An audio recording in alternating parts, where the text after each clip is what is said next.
Over the past 100 years, Michigan on average has warmed 3 degrees. There are parts of the western UP that have warmed on average more than 10 degrees Fahrenheit. Michigan as a whole has so much less snow in the winter. I mean, even including this year, we got smacked with a heat wave of 90 degrees in the middle of May for about a week, and it cooled off into the 70s, and then it was right back in the 80s. And as you can see, like the grass, like we just haven't gotten much rain. I think that's what's really crazy to me, considering we have all this water all around us, and yeah, we just don't get the rain like we used to. So even last year around this time, it was one of the record falls, one of the record autumns for heat. We're seeing increased flooding as a result of climate change that's having impacts on our agricultural industry. So it's creating really unpredictable weather conditions already that are having serious economic impacts.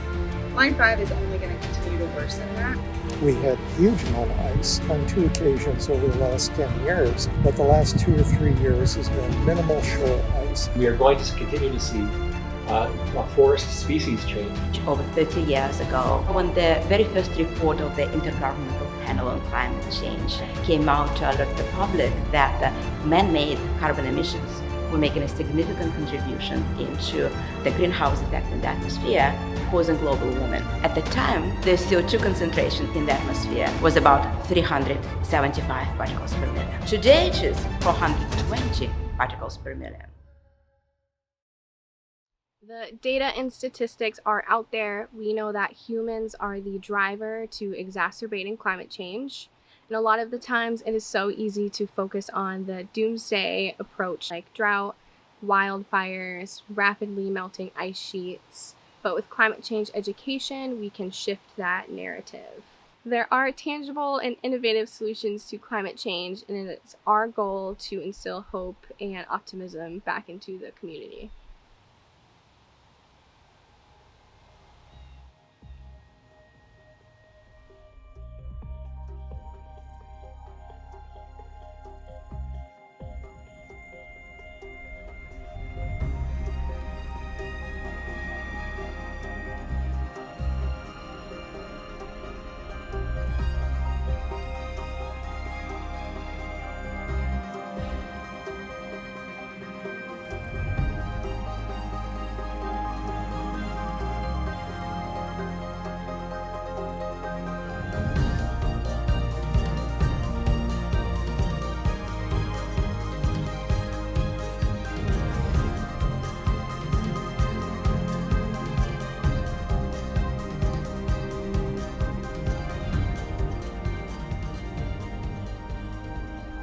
I was an undecided major, and I was taking a class in environmental studies just to explore my interests.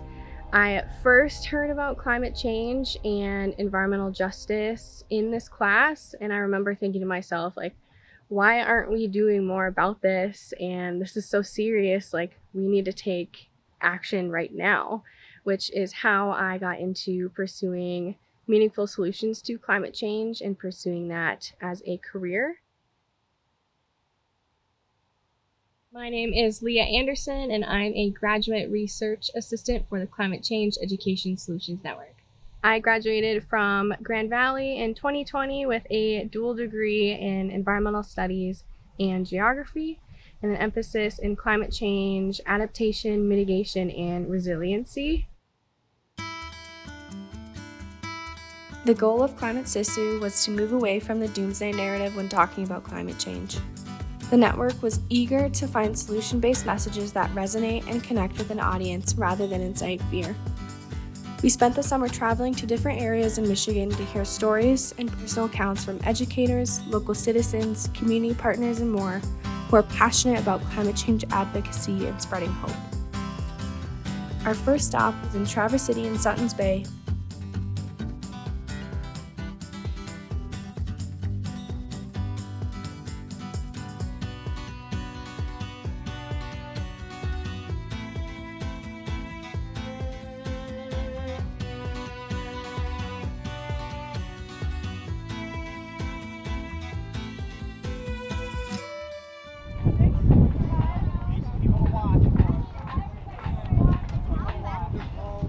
Yeah, so 10 minutes.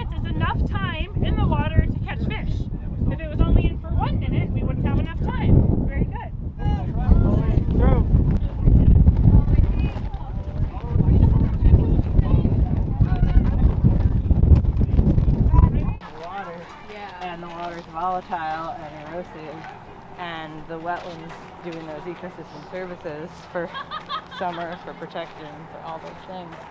You know, and 80%, I think is the last number I heard, it could be higher by now, is privately owned on all the Great Lakes shorelines. So like, what can we do to minimize stuff when there's no protections? Like I can't make my dad's beach be a wetland because that's not why he purchased that property. My name is Trish Smirjak, and I'm the education coordinator at Inland Seas Education Association. The way we teach isn't different than the way any good educator teaches. What makes it unique, what the secret sauce is I think the combination of factors. It starts with Inland Seas and the program that they've developed since 1989, and the opportunity for students from schools starting in the 4th grade up to come aboard and learn about the lakes. Many of them, one, have never been on a boat, two, they have no clue what the lake is all about. And once they get on board with the various programs we have, they begin to sense, better understand the relationship of the sun and the water, what's beneath the water, pollution, plastic. When you're sailing, when the wind, the breezes that are in some ways created by the water and the behaviors between the atmosphere and the water, when that's motoring them around a Great Lake body, that's such a unique thing. You're never going to forget it. So the place is a big piece of the puzzle. And then what we do aboard it is really engaging and experiential focus. To students, the fact that you counted 7 or 8 midge larvae at the end is an afterthought. The fact that they named them, also an afterthought. But the fact that you now know there's creatures in the mud in the bottom of a Great Lake is the piece that sticks with you. And I think the other piece is, I'm not tooting my own horn, but the staff and the volunteers. We have so many volunteers who choose to be part of this program, and they believe so passionately in being part of this like stewardship. So we tell every kid that arrives that you're going to be a scientist, you're going to be a sailor, and when you leave this ship, we hope you're going to be a steward for the Great Lakes. And I think that's it, because if it was just the activities themselves, we could do that in the exhibit hall. I could bring it to the classroom. I could do it with 30 kids. The teachers can do it. And when they do, it has meaning, right? It is really, really authentic and really powerful, but it's that like culmination of factors that makes that field trip so meaningful.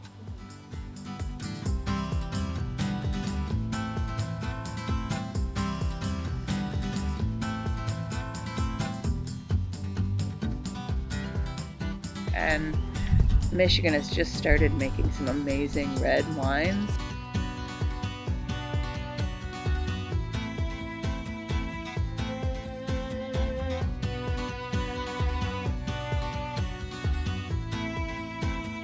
There's 2 brothers that own the place, Robert and Ed Bergman. They both went in on this property in 2003.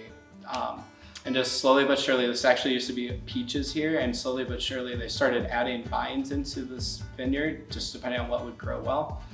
And then here we are today. In addition to Crane Hill Vineyard, there is Cedar Lake Vineyard, which is just a mile east of here. And then we have a vineyard south of here, Timberlea Vineyard. So we have about 60,000 vines, or 55 acres now.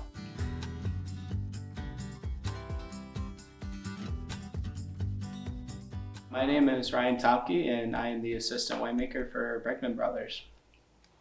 Back 15, 20 years ago, there was a lot of grape varietals, more specifically, in our case, Cabernet Sauvignon. People would have thought you'd be absolutely insane to plant that 20 years ago, and you would have been, because the weather pattern was just not favorable for it.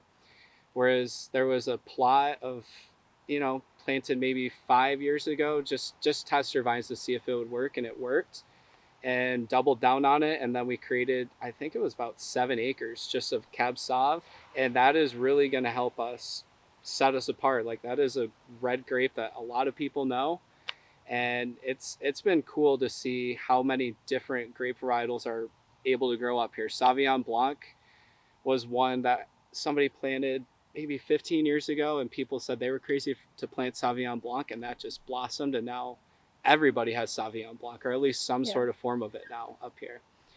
The only issue right now, because we are really in a sweet zone of it is ideal conditions to grow a ton of different vinifera.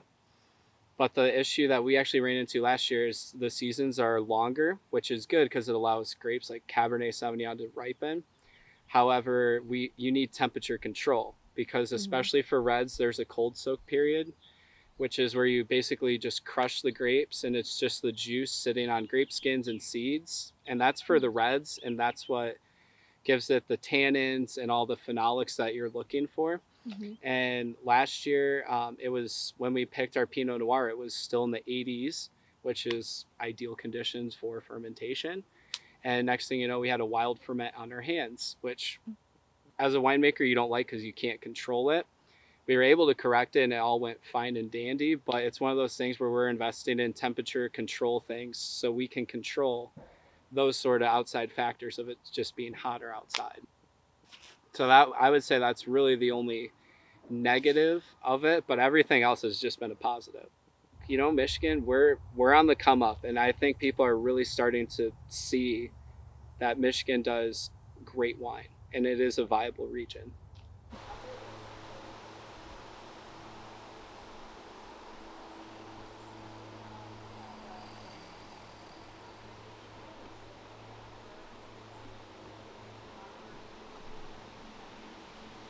Not only is alternative forms like walking and cycling, it's interesting that we consider them alternative when they used to be the only really ways to get around. But first and foremost, they do limit emissions. That's the big one. But then it also just adds a whole other element of health and well-being. And I think it really adds to the vibrancy of the community and makes it more resilient in other ways. So if we can get away from only being able to travel with a single-use vehicle, it makes us more resilient in more ways than one.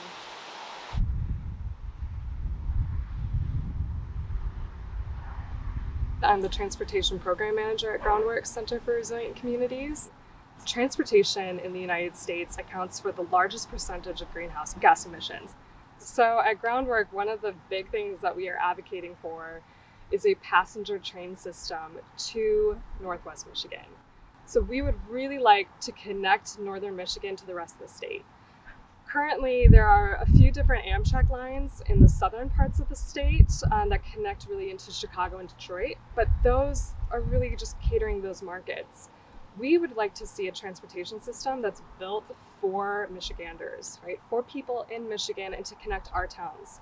It's hard to travel across our own state. If you want to get from Grand Rapids to Detroit, you essentially have to go all the way down to New Buffalo, almost out of the state, and then back up to Detroit. So you have to get on a whole different rail line to get there. So nothing's really well connected, and we would really like to see that change. So we would like to see wherever you live in Michigan, it's easy to get to one place or another on train. And the reason why is because we feel that it is a more equitable way to get around. When you think about the personal vehicle, not everyone can drive and not everyone can afford to drive. So trains are a really good mode that's more inclusive, I think, of the overall community. And when we also look at trains from an emissions standpoint, like I mentioned before, personal vehicles, especially the large heavy-duty ones, account for the most concentration of greenhouse gases, the types that they emit.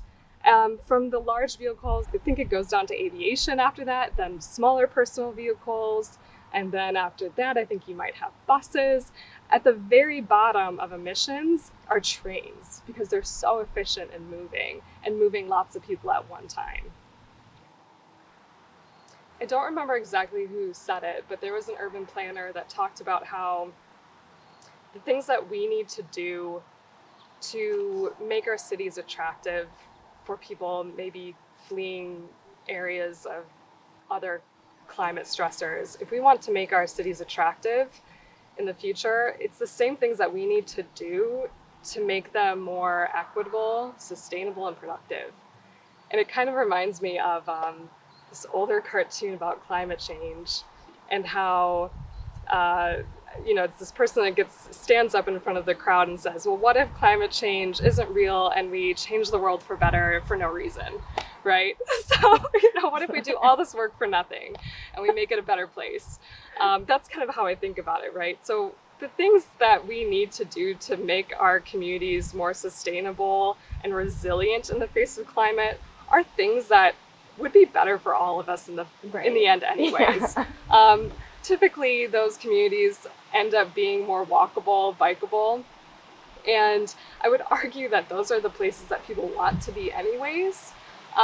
Especially the more walkable of places, or the more you have public transportation, people gravitate to those areas.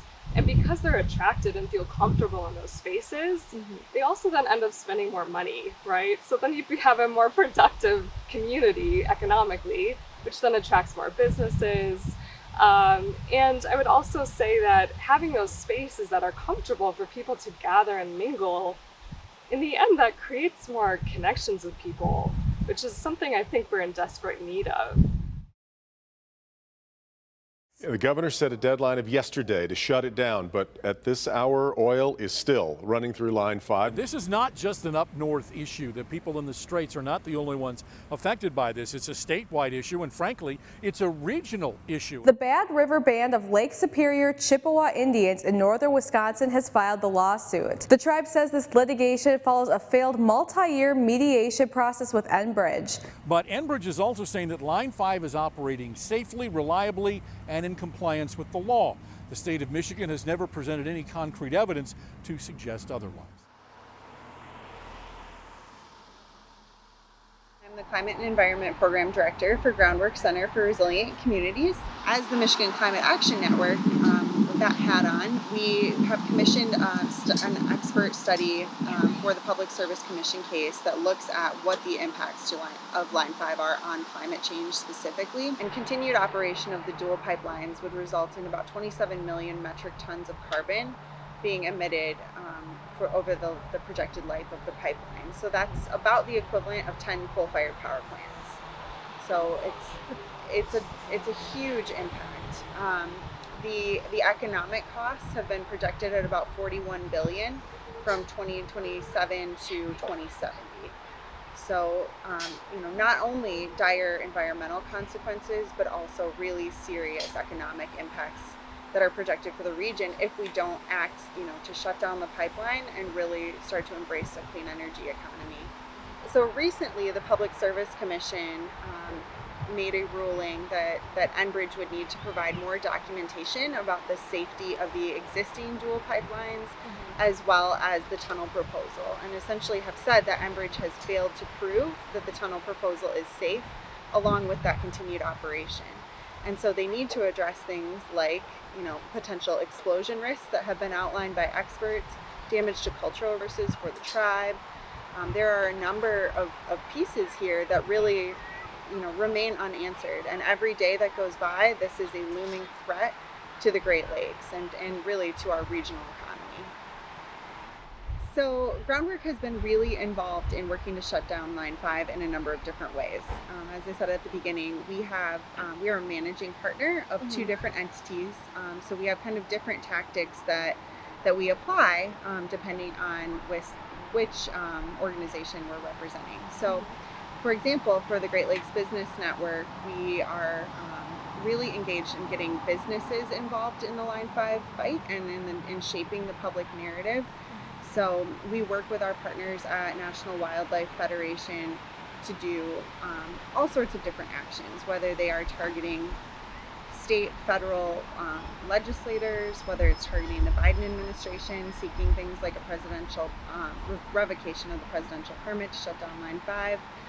We've continued to put pressure on the Whitmer administration in particular, and we're continuing to outline the economic impacts of the tunnel and really lifting up, a lot of our businesses are recreation-based businesses, and so they have a true stake in making sure that the Great Lakes remain healthy and remain a viable source of recreation opportunity. On behalf of the Michigan Climate Action Network, we are also interveners in the Public Service Commission case. So we've helped to, drive expert testimony. As I mentioned, the expert testimony that we found in that case was groundbreaking, and really having experts that were weighing in on an active oil tunnel is first of its kind in the country, and so it's really precedent setting and something that we're really, really proud of. There are lots of ways that concerned citizens can get involved to shut down Line 5. Call up your state senator, your congressional delegation, our congressional delegation, as well as members of the Biden administration. They are key decision makers in this and need to be held to account. So those are some of the main ways to get involved. Of course, there's always volunteer with our organization, donate to help support the work, and stay informed so that you can be an effective advocate.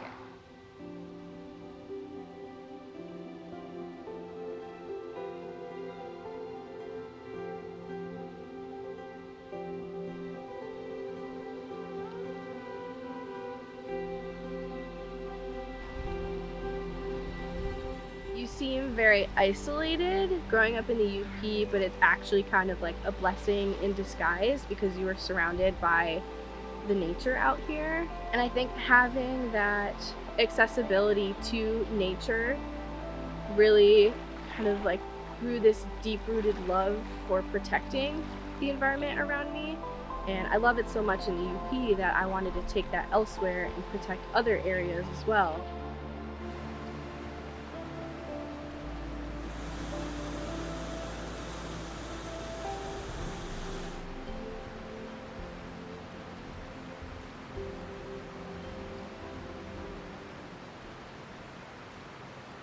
So my name is Emily Leach, and I'm a senior planner with the County of Marquette. I've been there for 3 years now, and our department is planning, community development, recreation, and forestry. In relation to other areas in the country, Marquette and Michigan aren't going to be hit by climate change as badly. We have a huge body of fresh water for drinking. It's relatively mild temperatures. We are seeing an increase in extreme weather events and, more hot and cold, changes in snow load. But we aren't getting those huge wildfires like out west, those, extreme flooding situations. We are, seeing some of that, but not to the extent as elsewhere. And people are taking note of that. And when we have all these people moving in, that's affecting our housing stock, our housing situation. That's, not only boosting up prices of housing, but housing, availability, accessibility. So I would say, in terms of like the social side of the built environment, housing is a key issue. And then also in relation to providing utilities to an influx in people. Obviously, potential built environment utilities being, pulled away by the lake level changes and erosion. As I mentioned, aquifer and well issues, damages to pavement and roads from extreme downpours. Just in May, in Ishpeming, they had a huge downpour, and this happens in just like select spots. We'll see on the radar that we've got some, orange, red spots coming in, and then all of a sudden, just like within an hour, multiple inches will fall down, and our utilities cannot handle that. It's really important to plan ahead, and some plans, some of these written documents are required by the legislature in Michigan to apply for state funding. So there's the funding factor where, maybe you're required to plan out your projects years ahead of time. I would say the main factor, the main important thing for planning in cities and townships is the community buy-in. So getting the planning process underway where you put out surveys and you really talk to these different nonprofits and businesses and groups and see what their needs are, what they would like to see in the future, where they are expecting development to occur, and then kind of mesh all of that together in a collaborative plan. So it's not just, people working in silos.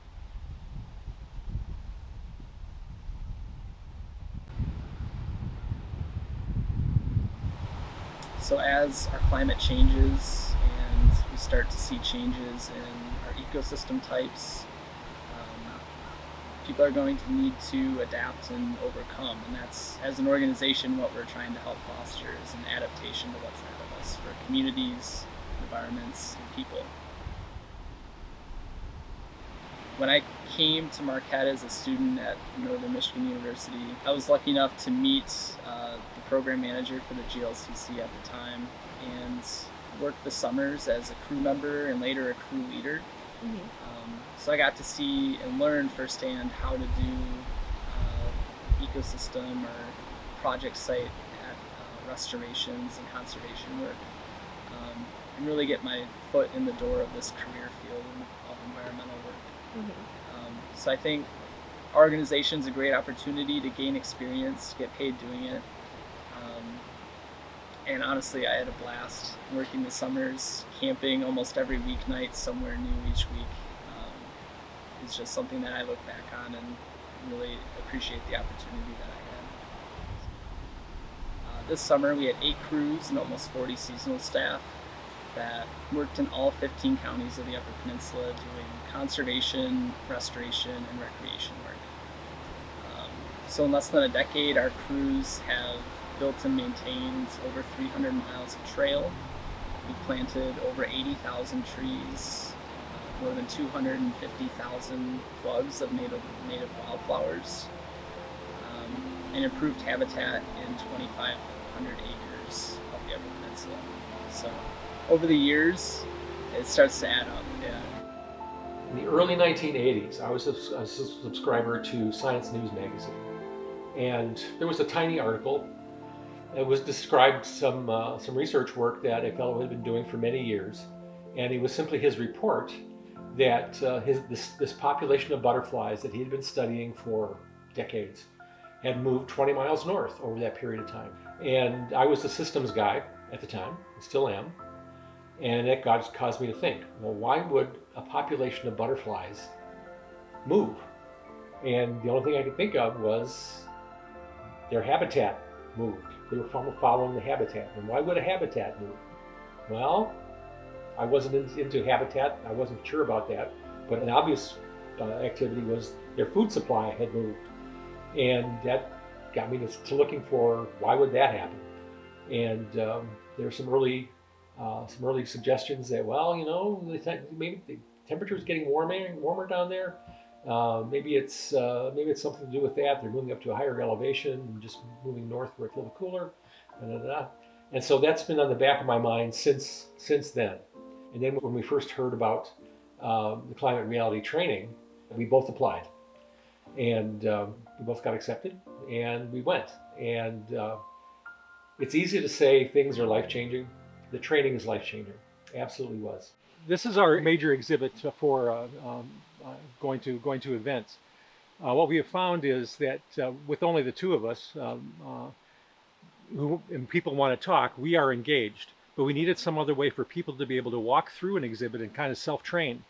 And what we have found is that people can walk through this, spend 5 minutes or 10 minutes looking at each panel, which have headers up above to give kind of a representation of what's there.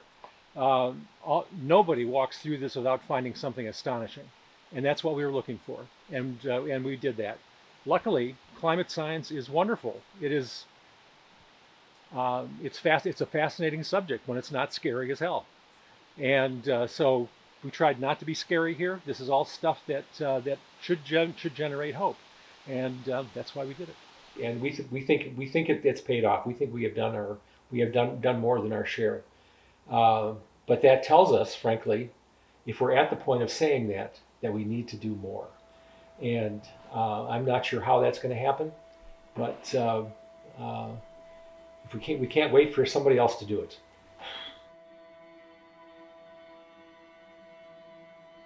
I tried to point out that big employers want to go where there is green energy, and they want to go there because young graduates are looking to work for employers who use green energy. All the big employers, all the big high-end employers understand that there's a new class of people that are looking for work, and they want to work in a green environment.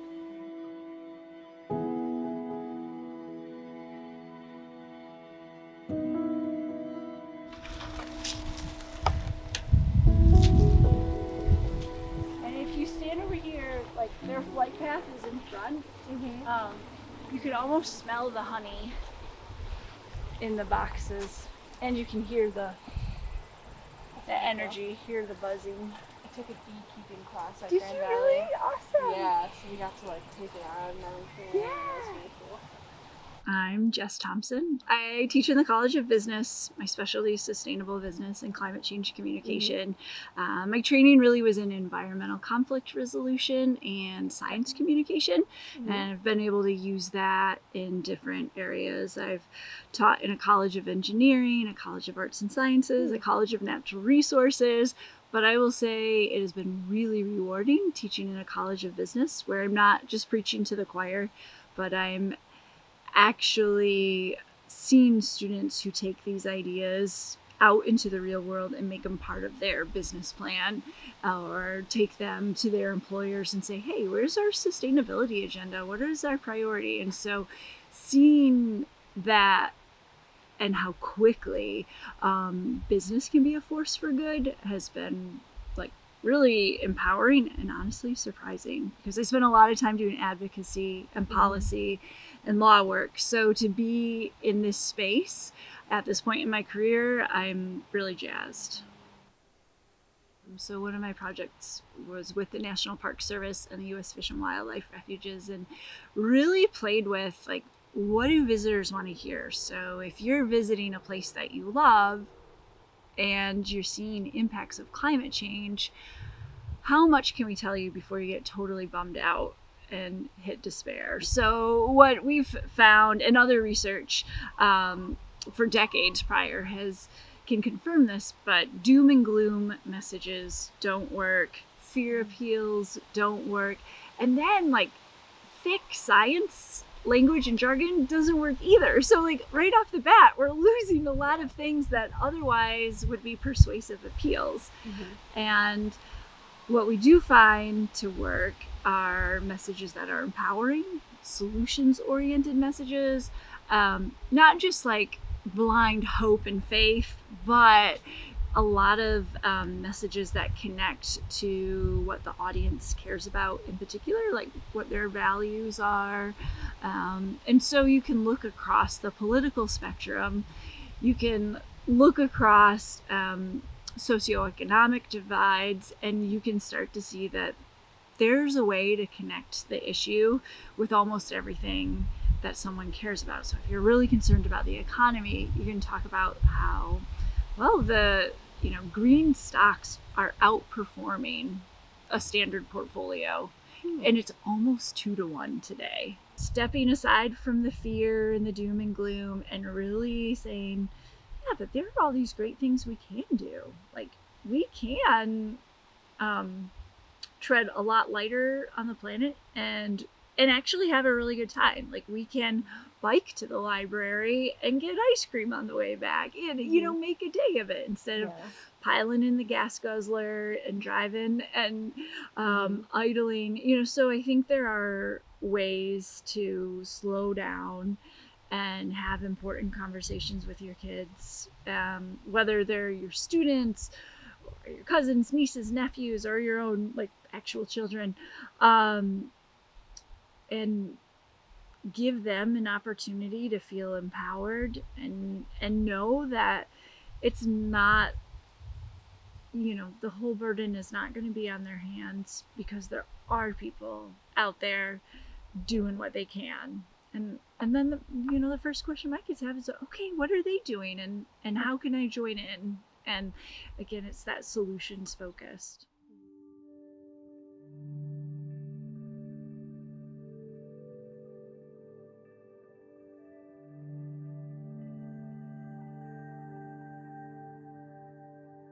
Bonjour. Sego, April Lindela, Indigenous Kasmakanado Dem. Marquette Nundunjba. My name is April Lindela, and I greeted you in Anishinaabe, but I also greeted you in Mohawk. So I'm the adopted daughter of Dorothy Moses Kelly, who was born and raised on the Grand River Six Nations Reserve. And I grew up outside of Detroit, and I came to Northern Michigan University as an undergrad student, but I also fell in love with the Upper Peninsula and Lake Superior.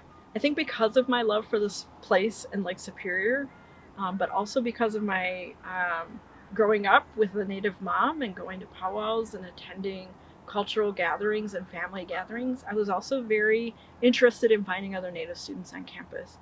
So I give you this little bit of historical background to kind of give you an idea that I didn't always live here in this space. That is the Upper Peninsula, right? I come from in and around the Detroit area, and it's very different. And I can't see myself moving back to an urban center because I think we need to have, I personally will speak, I think I need to have trees and water nearby. It helps with so many things in our life.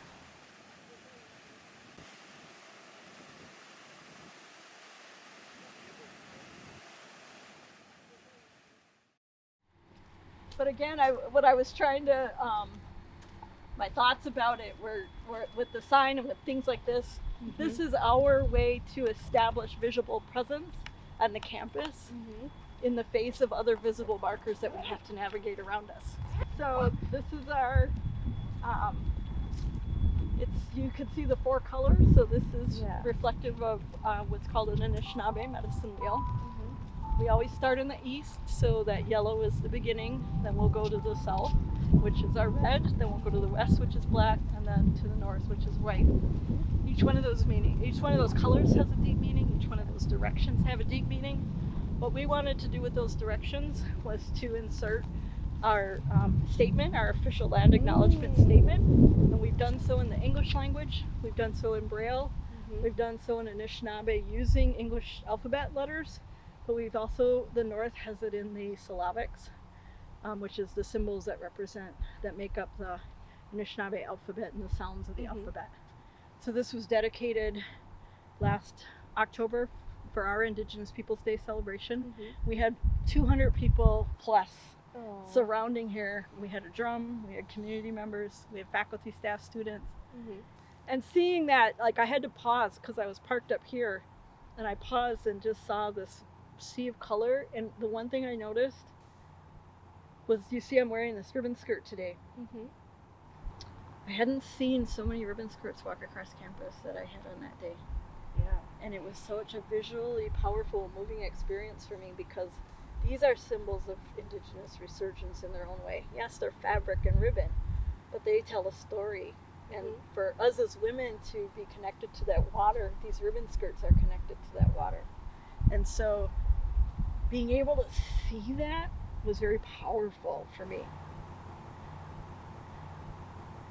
And so when asked about Indigenous wisdom and the connection to climate conversations, Indigenous wisdom and Indigenous worldviews are rooted in values that are connected to the earth. So tribal nations and their languages, Indigenous languages, teach of a worldview that says we are but between the mountain and the ant. And Seneca scholar John Mohawk, that's his saying, and he says that we're in the middle. And you think about the family of ants that work together and how strong they are, but they're itty bitty little beings. And then you think about how we are, but then you think about mountains. How long have the mountains been upon this earth? And some of the native people that I've met believe that rocks and mountains are our eldest teachers. The word in Anishinaabe for teacher is kinomage, but when you translate that, it means earth shows us the way. So the earth is our ultimate teacher. And so I think by understanding and recognizing from that distinct worldview that we're connected to the family of trees, we're connected to the family of birds, we're connected to the family of water beings, we're connected to all the ants and creepy crawlies that grace the face of the earth. When you realize that, there's a sense of humility and a taste of humble pie that comes with that. And so you learn more about the things around you as being in that relationship. What does it mean for a person to go plant wild rice and then harvest wild rice and then eat wild rice and then plant wild rice and harvest? You know what I mean? That's a cycle. Just as we have responsibilities, we have rights, but that's our own construction of what a right is. We have responsibilities to the earth. We have responsibilities to the water. So when you think of Indigenous wisdom and Indigenous worldviews as a foundation for having a relationship with the earth, then the climate crisis comes into a different lens. Because it's not solely about what do we need to do to save humankind. It's what do we need to do to save creation? What are our responsibilities to creation? That's where I think people have a struggle, is changing their paradigm to seeing the earth as more than a resource. It's the source. The water is not a resource, it is the source. And so because we're connected to those sources of life, we have to protect and stand up for and give voice in our human voices on behalf of those who don't share that human voice. But they themselves have a right to be here as part of this creation just as much, if not more, because they can outlive us than we do.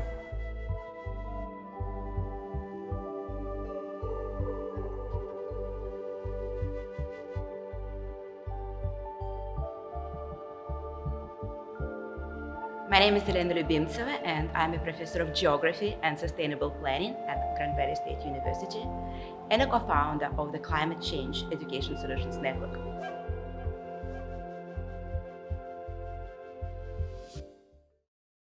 I started conducting research on climate change over 30 years ago when I was a graduate student in 1990, the year when the very first report of the Intergovernmental Panel on Climate Change came out to alert the public that man-made carbon emissions were making a significant contribution into the greenhouse effect in the atmosphere, causing global warming. At the time, the CO2 concentration in the atmosphere was about 360 particles per million. I started teaching courses on climate change when I joined Grand Valley as a faculty in the year 2000. And at the time, the CO2 concentration in the atmosphere was about 375 particles per million. Today it is 420 particles per million. And since that time, climate became warmer, more volatile, more humid in some places, dry in some other places, even compared to the time when I was a graduate student, starting doing research on climate change. I have two children who are 25 and 19, about the same age as most of my students. And by the time that they are the same age as I am now, the CO2 concentration in the atmosphere is projected to be around 500 particles per million, probably higher. So for me, this is a very personal issue, as I wonder how climate change is affecting already the lives of the generation of my children and my students here in Michigan and around the world. The recent study by Pew Research Center has found that over 70% of people in advanced global economies, including the United States, are very worried and very concerned about climate change. And over 80% of people are also saying that they're willing to make necessary changes in their lifestyle in order to help cutting emissions of carbon.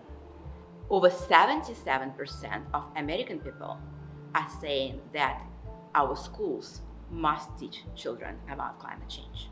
So the role of environmental educator today is not just to teach students about causes, trends, and scenarios of climate change, but really to help them to engage in climate action, to be a part of climate movement.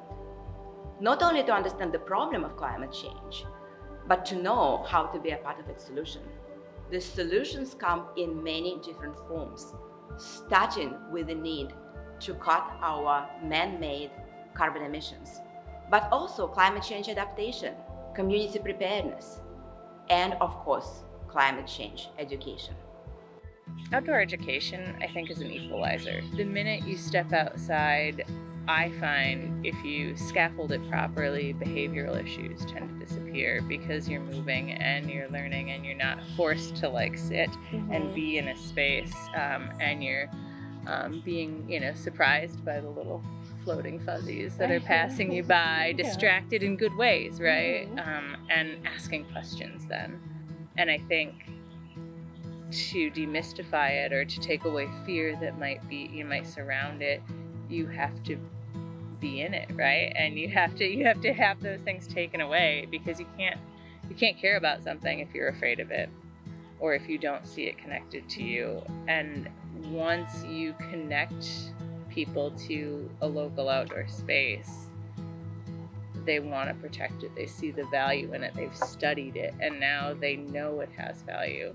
Everything that I know about learning is that the more experiential, the more place-based, the more connected it is to what people care about, the more it's going to last. I think that's the way, because not only do people have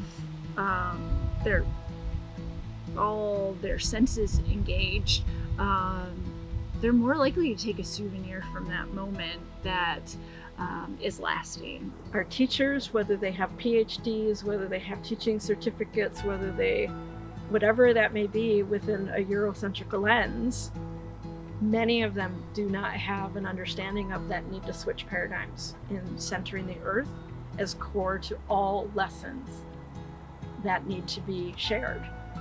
This is not to say that we can't have lessons about economics. Let's talk about reciprocity as a form of economics, as opposed to capitalism and consumerism, which is about consume, consume, consume, consume. Where's the idea of conserve and respect and responsibility? That is tied in with reciprocity as an economic framework. So when our teachers don't know what they don't know, how do they know to ask the question, is there an alternative? Indigenous studies provides that avenue to the alternative. And it's rooted in the ancientness of stories that are part of this land. So it makes sense to go to those roots, to go to those that have been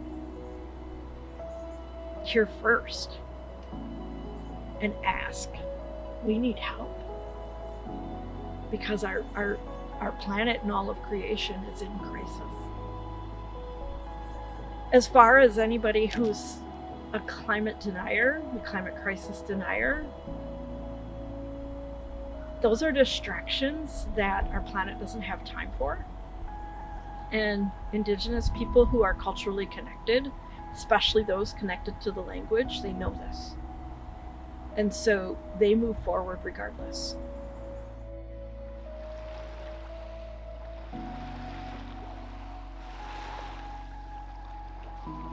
It's easy to get caught up in the doom and gloom, but just being a part of this project in itself and hearing about all of the amazing things that people are doing, like professionals, citizens, just like the retired couples, teachers, any other educators, just anyone really who are working so passionately on projects such as this one. It's just really inspiring to see what other people are doing, and it makes it less lonely, I guess, because it's so easy to kind of like be an activist and have all of this on your shoulders and think like, I could do more, I need to do this, or I'm not doing enough. But seeing other people and knowing that you do have a support system, that gives me hope.